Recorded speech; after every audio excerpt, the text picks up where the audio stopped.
자, 우리 그 히브리서를 보고 시작을 했으면 좋겠는데요. 이제 웨스트민스터 신앙고백서 제2장 하나님과 삼위일체를 들어갈 건데,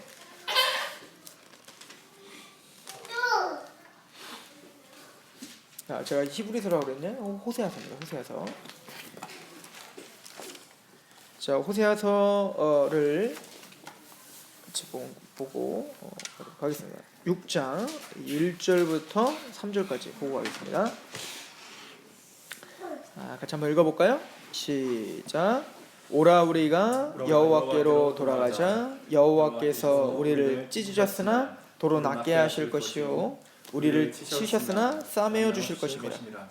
여호와께서 이틀 후에 우리를 살리시며 셋째 날에 우리를 일으키시리니 우리가 그의 앞에서 살리라. 그러므로 우리가 여호와를 알자. 힘써 여호와를 알자. 그의 나타나심은 새벽빛같이 어김없나니 비와 같이 땅을 적시는 늦은 비와 같이 우리에게 임하시리라 하니라. 자, 호세아가 이야기를 할 때 하나님을 알자, 힘써 하나님을 알자는 거예요. 그러니까 너희가 망하는 것은 여호와를 아는 지식이 없어서 망한다는 거예요. 하나님을 아는 지식이 없어서 망한다라고 이야기를 하죠. 지금 이스라엘 백성들은 하나님이 찢으시는 중이에요. 이제 고난 당할 거예요. 이제 아수르에 의해 패망당하고 바벨론에 의해 예루살렘 패망당하고. 하나님은 왜 찢으실까? 도대체 하나님은 누구시기에, 어떤 하나님이시기에 도대체 이스라엘을 그렇게 찢으실 수밖에 없을까? 근데 호세아는 뭐라고 하냐면 하나님은 단순히 찢으시는 하나님일 뿐만 아니라 다시 어떻게 하실 거래요? 싸매실 거예요. 회복시키실 거라는 거죠. 자, 이스라엘 백성들이 지금 사실은 잘못 알고 있는 건 뭐냐면 하나님에 대해서 오해하고 있었다는 거예요. 자, 그렇다면 이스라엘들이 왜 하나님을 오해하고 있었는가? 그러면은 이스라엘 백성들의 역사를 통해서 보면 알 수가 있는데요. 자, 예를 들어서 그 요시야 왕 때 종교 개혁을 일으키죠. 그때 요시야 왕이 종교 개혁을 일으켰던 그 이야기로 잠깐 가보시면, 우리 열왕기 하로 한번 보세요. 열왕기 하.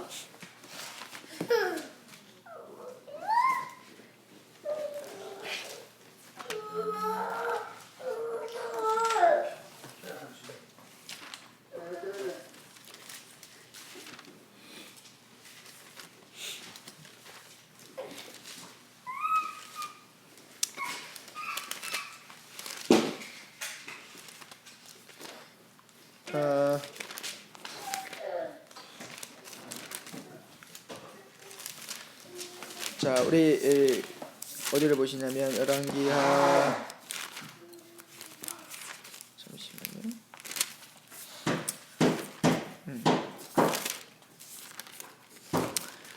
저쪽도 불이 켜져요. 거기 애들 추우면 거기 불 켜도 되는데.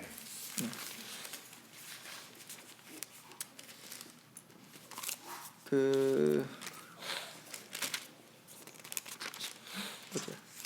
여기네요. 자,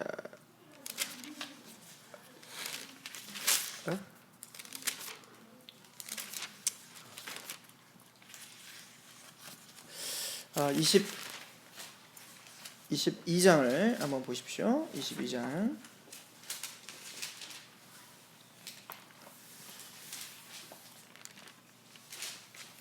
자, 22장에 보면 저는 그 하나님에 대해서 우리가 배워야 되는 거, 또 이렇게 말씀을 통해서 해야 되는 이유가 뭔가에 대해서는 요시야의 이 사건이 우리에게 참 많은 도전을 준다 생각을 해요. 또 많은 것을 우리에게 알려준다 생각을 하는데, 22장 그 5절에 보면 여호와의 성전을 맡은 감독자의 손에 넘겨 그들이 여호와의 성전에 있는 작업자에게 주어 성전에 부서진 것을 수리하게 하되 곧 목수와 건축자와 미장이에게 주게 하고 또 제목과 다듬은 돌을 사서 그 성전을 수리하게 하라. 그러나 그들의 손에 맡긴 은을 회개하지 말지니 이는 그들이 진실하게 행함이라. 그러니까 요시야는요, 그래도 참 선왕이었죠. 그래서 요시야는 어쨌든 하나님의 성전을 보수하고 하나님을 잘 섬기고 싶었던 왕이었습니다. 또 진실했죠. 그러니까 그 밑에 있는 사람들도 서로 진실해서 서로 회개를 하고 그걸 또 돌아보지 않을 정도로 서로 진실한 그런 시대였습니다. 그런데 그때 일이 하나 벌어지는데 이게 뭐냐면 8절입니다. 대제사장 hil기야가 서기관 밧사반에게 이르되 내가 여호와의 성전에서 율법책을 발견하죠. 즉 성전을 보수하다가 율법책 하나님의 말씀을 발견하게 된 거예요.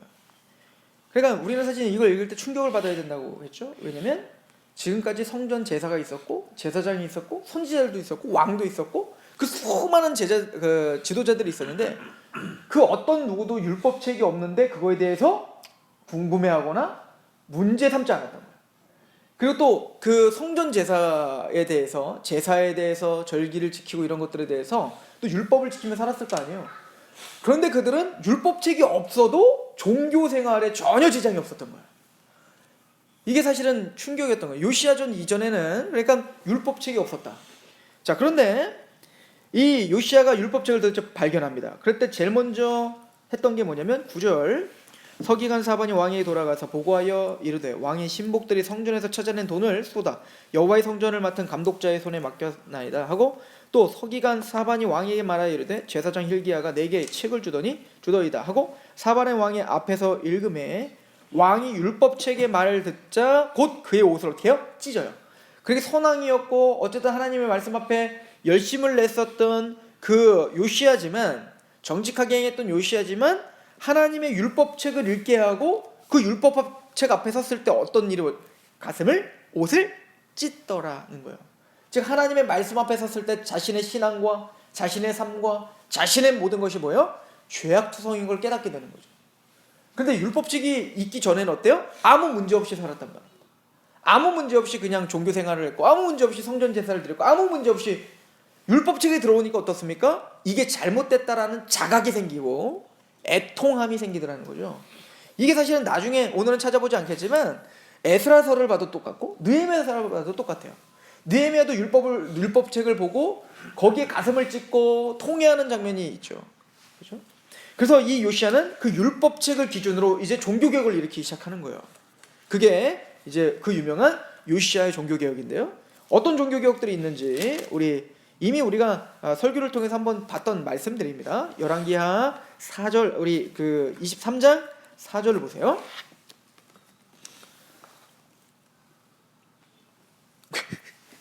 같이 보여달라고 하세요. 열왕기하 23장 4절 말씀. 자, 한번 같이 읽어봅시다. 시작. 왕이 대제사장 hil기야와 모든 부제사장들과 문을 지킨 자에게 명령하여 바알과 아세라와 하늘의 이를 성신을 위하여 만든 모든 그릇들을 여호와의 성전에서 내다가 예루살렘 바깥 기드론 밭에서 불사르고 그것들의 죄를 베델로 가져가게 하고 왕이 대제사장 hil기야와 모든 부제사장들과 문을 지킨 자들에게 명령하여 뭘 버리라고요? 바알과 아세라와 하늘의 이를 성신을 위하여 만든 모든 그릇들을 어디서? 여호와의 성전에서 끌어내라는 거예요. 그러니까 지금까지 여호와를 제사한다고 하면서 거기에 뭐가 있었어요? 바알과 아세라를 섬기는 우상의 그릇들이 있었는데 전혀 누구도 그걸 문제 삼지 않았던 거죠. 왜? 우리는 원래 그렇게 했으니까. 전통이 그랬으니까. 그렇죠? 더 나아가서 5절에 옛적에 유다 왕들이 세워서 유다 모든 성읍의 예루살렘 주위의 산당들에서 분향하며 우상을 섬기게 한 제사장들을 패하고 또 바알과 해와 달과 별대와 하늘의 모든 별에게 분향하는 자들을 패하고 이 산당을 지은 건요 어제 오늘 이야기가 아닌 거예요. 이미 솔로몬이 지었던 거예요. 솔로몬이 예루살렘 성전을 그럴듯하게 지어놓고 옆에다 뭘 지어놓기 시작했어요? 여러 이방의 산당들을 지어놨다고요. 그런데 그 어떤 누구도 문제 삼지를 않았다고요. 솔로몬 때부터도. 그거를 누가 처리하기 시작하는 거예요? 요시야가. 뭘 보기 시작하면서? 율법을 보면서요.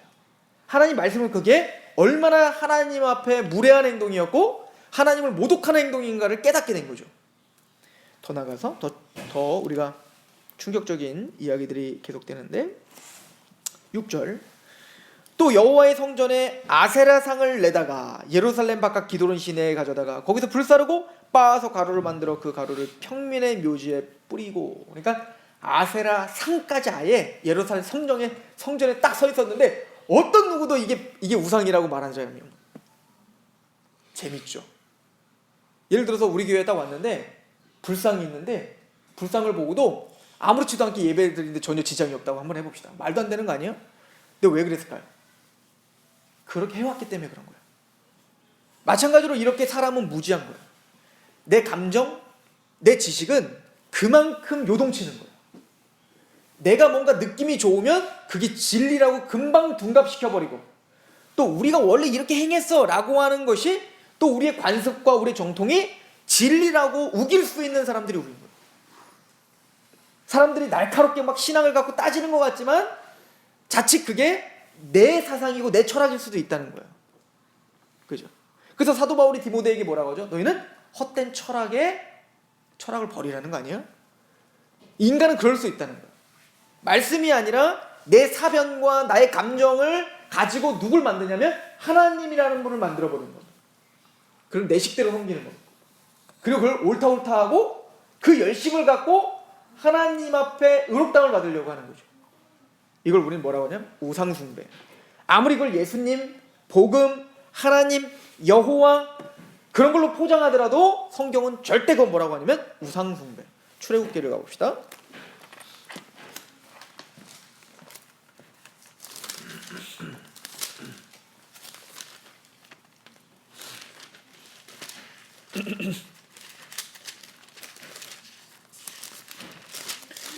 출애굽기 20장에 가면 10계명이 나옵니다. 자, 10계명이 우리가 잘 아는 1, 2, 3, 4계명은 하나님에 대한 계명인데 그 첫 번째를 통해서 우리가 첫 번째, 두 번째를 통해서 우리가 왜 우리가 하나님에 대해서 배워야 되는가? 왜 말씀을 통해서 하나님을 정리해야 되는가? 설명해 주고 있습니다. 20장 1절부터 보시면 하나님이 이 모든 말씀으로 말씀하여 이르시되 나는 너를 애굽 땅 종되었던 집에서 인도하여 낸 내 하나님 여호와니라. 너는 나 외에 다른 신을 내게 두지 말라. 그러니까 하나님 외에는 신이 없어요. 하나님만을 섬겨야 됩니다. 그러니까 우리가 하나님 섬기고 있잖아요. 그런데 두 번째 계명이 중요해요. 우리 같이 한번 읽어봅시다. 4절 시작. 너를 위하여 새긴 우상을 만들지 말고 또 위로 하늘에 있는 것이나 아래로 땅에 있는 것이나 땅 아래 물속에 있는 것에 어떤 형상도 만들지 말며 라고 하죠. 형상을 만들지 말라는 건 단순히 불교의 어떤 불상을 만들고 어떤 아세라상을 만드는 그 상, 보여지는 상도 물론 당연한 거지만 형상을 만들지 말라는 건 하나님은 형상이 없으시단 말이에요. 그러니까 우리의 잣대로, 우리의 지식과 우리의 감정으로 하나님을 만들지 말라는 거예요. 근데 그 우상이라는 것들은 다 뭐냐면 그 앞에 절을 하고 있지만 다 누구를 위해서 만드는 거죠? 나를 위해서 만드는 겁니다. 보십시오. 여기 보면 뭐라고요? 너희를 위하여 새긴 우상을 만들지 말라는 거예요. 모든 인간들이요, 하나님을 섬긴다고 하지만 내가 좋아하는 하나님을 만드는 거예요. 내가 그리는 하나님을 만들어 놓고 그 앞에 굴복하는 거예요. 성경은 저쪽에 뒷전에도 그러면 우상숭배라고 하는 거죠. 이해가시죠? 왜 우리가 굳이 웨스트민스터 신앙고백서를 보면 하나님에 대해서 배울 때 막 이제부터 사실은 참 설명하는 사람도 힘들고 듣는 사람도 힘든 단어들이 막 나와요. 여기 보면 막 오직 한 분이신데 살아계시고 참되신 하나님이시고 존재와 속성 무한하시고 지극히 순결하신 영이시며 몸이나 지체에 성정이 없으시고 변치 않으시고 무궁하시고 굉장히 그냥 형이상학적이고 그냥 뭐 나랑 상관없는 얘기들 그냥 아무 생각 없이 읊어야 될 것 같은 내용들이 그냥 가득 채워져 있단 말입니다. 왜 이걸 굳이 우리가 배워야 될까요? 저는 확신하건대 지금 웨스트민스터는 우리가 웨스트민스터로 하나님을 정리하자는 게 아니에요. 웨스트민스터는 성경에 있는 그 하나님을 그대로 정리하는 거예요. 그리고 성경적으로 우리가 하나님을 정리하는 것은 너무너무 중요한 거예요. 우리는 때로는 하나님은 자비 하나님, 사랑의 하나님이라는 걸 강조하다가 보니까 하나님을 동네 할아버지로 취급하는 경우가 너무 심해요. 그래서 예배를 그 거룩하신 하나님에 대한 이해가 없으니까 공의로우시고 무소부지하시며 무한하시며 그런 것들을 이해가 없으니까 어떻죠? 그런 성경적인 정리가 없으니까 그냥 동네 할아버지 취급해요. 그래서 예배 은혜 받았습니다 할 때는 우리는 보통 어떻게? 내가 만족하면 은혜 받았다고 하는 거예요. 내가 하나님 앞에 뭘 드렸는지, 하나님을 어떻게 생각하며 그 앞에 굴복했는지는 전혀 알지 못하고 내가 오늘 찬양에 은혜 받았고 눈물 났고 설교 시간에 내가 뭔가 가슴이 뛰었고 이걸 우리는 은혜 받았다고 한단 말입니다. 그것 자체가 신본주의가 아니라 인본주의인 거죠. 그죠?